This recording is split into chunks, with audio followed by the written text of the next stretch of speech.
I got so much motherfucking design on right now. Break it down, bring it back, make it clap. I got 3 old thoughts, new block, where that day. Bitches on my line, and you know. Kami di sini menjelaskan KD 3.13 tentang titrasi asam basa. Titrasi asam basa adalah proses penentuan kadar suatu larutan basa maupun larutan asam dengan menggunakan larutan asam ataupun larutan basa yang diketahui jumlah kadarnya dan didasarkan kepada reaksi neutralisasi. Zat titrasi atau titran merupakan larutan yang ditempatkan di Erlenmeyer dan tidak diketahui jumlah konsentrasinya. Sedangkan zat peniter atau titrat adalah larutan baku yang sudah diketahui jumlah konsentrasinya dan dimasukkan ke dalam buret. Prinsip titrat asam basa. Titrasi asam basa melibatkan 2 jenis larutan, yaitu larutan basa dan larutan asam, yang dapat menempati 2 peran sebagai zat di titrasi atau titran, dan zat peniter atau titrat.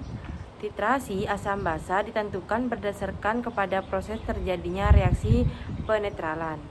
Hal tersebut berarti bahwa kadar asam ditentukan dengan larutan basa, sedangkan kadar larutan basa ditentukan oleh larutan asam.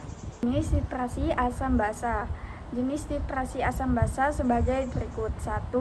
Titrasi asam kuat, basa kuat. Pada terjadinya proses titrasi asam kuat dan basa kuat, maka kedua larutan akan terionisasi secara sempurna. Hal tersebut disebabkan karena asam kuat dan basa kuat termasuk ke dalam larutan dengan kemampuan elektrolit kuat, sehingga memungkinkan terjadinya ionisasi sempurna di dalam air. 2. Titrasi asam kuat, basa lemah.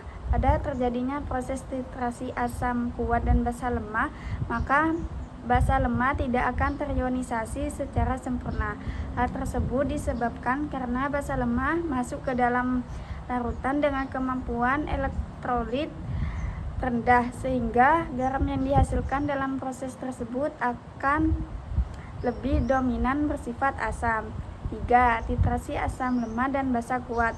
Pada terjadinya proses titrasi asam lemah dan basa kuat, maka asam lemah tidak akan terionisasi secara sempurna. Hal tersebut disebabkan karena asam lemah masuk ke dalam larutan dengan kemampuan elektrolit rendah, sehingga garam yang dihasilkan dalam proses tersebut akan lebih dominan bersifat basa. 4. Titrasi asam lemah dan basa lemah. Untuk titrasi menggunakan asam lemah dan basa lemah jarang dilakukan karena larutan akan mengalami perubahan pH yang sangat singkat. Kemudian belum ada indikator yang dapat mengukur secara cermat perubahan dalam proses titrasi asam lemah dan basa lemah. Selain itu, proses reaksi terjadi secara lambat dan tidak tuntas. Contoh soal nomor 1. Sebanyak 2 mili NaOH 0,5 m dapat dinetralkan oleh HCl 20 mili. Hitunglah molaritas dari HCl.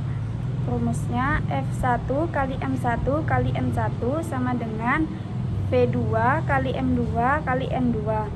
Caranya yaitu 25 kali 0,5 kali 1 sama dengan 20 kali M kali 1. Jadi 12,5 sama dengan 20 M. M sama dengan 0,625 M.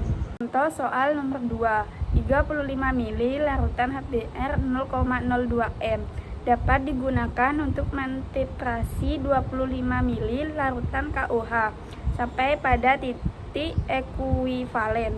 Berapakah konsentrasi dari larutan KOH? Rumusnya V1 kali M1 kali N1 sama dengan V2 kali M2 kali N1. Jadi 35 kali 0,2 kali 1 sama dengan 25 kali M2 kali 1. 0,7 sama dengan 25 kali M2. M2 sama dengan 0,7 bagi 25 sama dengan 0,028 M. Itu soal nomor 3. Berapa volume 0,2 m HBr untuk mentitrasi larutan berikut sampai pada titik ekuivalen? Pertanyaan yang A, 30 ml larutan NaOH 0,15. Pertanyaan nomor 2, 25 ml larutan NH3 0,5 m. Rumusnya V1 kali M1 kali N1 sama dengan V2 kali M2 kali N2.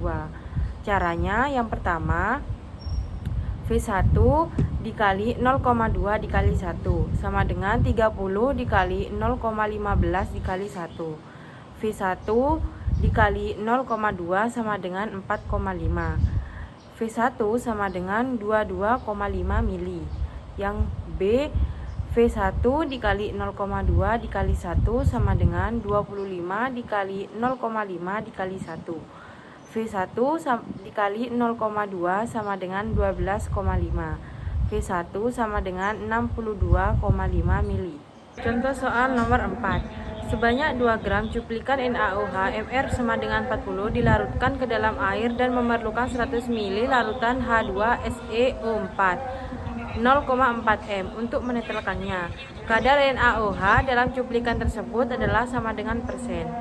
Sama seperti soal sebelumnya, langkah pertama yang harus kita lakukan ialah mencari molaritas dari NaOH, yaitu rumusnya V1 kali M1 kali N1 sama dengan V2 kali M2 kali N2. 100 kali 0,4 kali 2 sama dengan 100 kali M2 kali 1. 8 sama dengan 100 kali M2. M sama dengan 0,08 m. Setelah itu kita cari molaritas dari NaOH dengan menggunakan volume dari titrasi NaOH, yaitu dengan cara M sama dengan GR per MR kali 1000 per V titrasi sama dengan 2 per 40 kali 1000 per 100 sama dengan 2000 per 4000 sama dengan 0,5 m.